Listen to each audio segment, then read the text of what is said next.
उत्तर प्रदेश विधानसभा चुनाव की तारीखों का ऐलान हो चुका है। ऐसे में यूपी की राजनीति में एक तरह से भूचाल जैसा आ गया है। तमाम राजनीतिक दलों के नेताओं का एक दल से दूसरे दलों में आना जाना लगा हुआ है।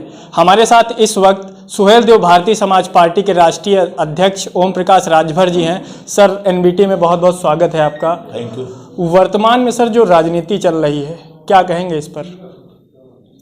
पूरे प्रदेश की जनता भारतीय जनता पार्टी की सरकार में महंगाई से, भ्रष्टाचार से, लूट से, बेरोजगारी से, अन्ना पशु से किसान, जीएसटी से व्यापारी, रियल इस्टेट से आम आदमी परेशान है।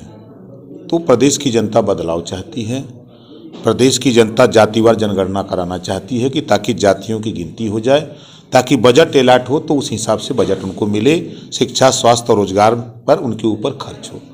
घरेलू बिजली का बिल हम लोगों ने जब जनता के बीच में कहा कि हम 300 यूनिट बिजली फ्री देंगे और एक समान अनिवार्य फ्री शिक्षा देंगे, गरीबों का इलाज फ्री करेंगे, हम प्रदेश में अमन चैन भाईचारा पैदा करेंगे और जो अन्ना पशु से किसान परेशान है उससे निजात दिलाएंगे।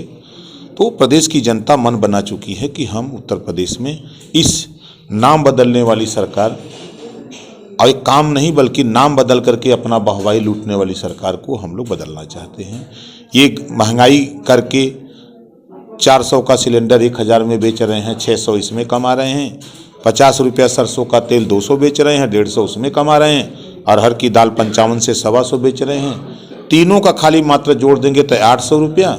इसी में नमक और चना और अनाज 5 किलो 200 रुपया दे के 600 खुद बचा रही है सरकार और ढिढोरा पीट रही। गरीबों का नग धोती खोल के गरीबों के सर पे बांध के बाजा बजा रही है कि हम गरीबों को बहुत राशन बांट रहे हैं। तो जनता इसको समझ गई है। इस नाते प्रदेश की जनता बदलाव के मूड में है। बीजेपी के तमाम विधायक जो हैं इस्तीफा दे रहे हैं। अभी तक 7 विधायक थे, अब विनय साक्य का भी नाम सामने आ रहा है कि उन्होंने भी पार्टी से इस्तीफा दे दिया है। समाजवादी पार्टी में जाने की संभावनाएं व्यक्त की जा रही हैं, कैसे देखते हैं? ये तो होना था। भारतीय जनता पार्टी वंचित, पिछड़े, दलित, अल्पसंख्यक की उपेक्षा की है, कर रही है और करेगी। पिछड़ों को अपमानित करती है, दलितों को अपमानित करती है। केशव मौर्य पिछड़ी जाति से आते हैं तो उनको स्टूल पर बैठाएगी और भारतीय जनता पार्टी के लोग सोफा पर बैठेंगे। स्वतंत्र देव पटेल पिछड़ी जाति से आते हैं, उनको फाइबर की कुर्सी मिलेगी, वहीं बगल में सोफा पर बैठेगी भाजपा के नेता लोग। तो ये पिछड़ों के साथ क्या दिखा रहे हैं? मंचों पर पिछड़ी जाति के नेता को झटक दिया जाता है कि तुम शूद्र हो। दलित को हाथ जब पकड़ने की बात आती है तो कहा जाता है कि तो दलित है। ये भेदभाव बीजेपी करती है। इसके दिमाग में सिर्फ हिंदू मुसलमान, भारत पाकिस्तान, मंदिर मस्जिद, इसके अलावा उसके पास ये एजेंडा नहीं है कि प्रदेश में बेहतर शिक्षा कैसे हो, एक समान अनिवार्य फ्री शिक्षा कैसे हो, स्वास्थ्य कैसे बेहतर हो, रोजगार कैसे मुहैया हो, नौकरी हम कैसे दे सकें।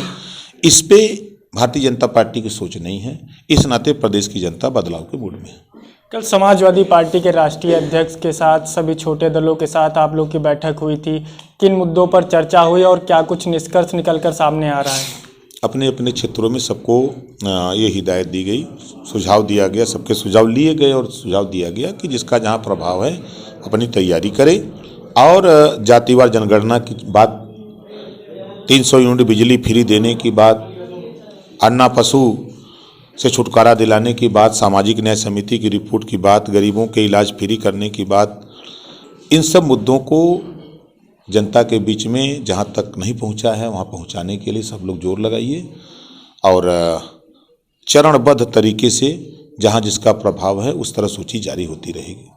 कुछ अभी टिकट को लेकर क्या कुछ बात क्लियर हुई कि इतनी सीटें आपको मिलेंगी या इतनी सीटें दूसरे दल को मिलेंगी? कुछ इस पर चर्चा हुई क्या? नहीं, इस पर कोई चर्चा नहीं।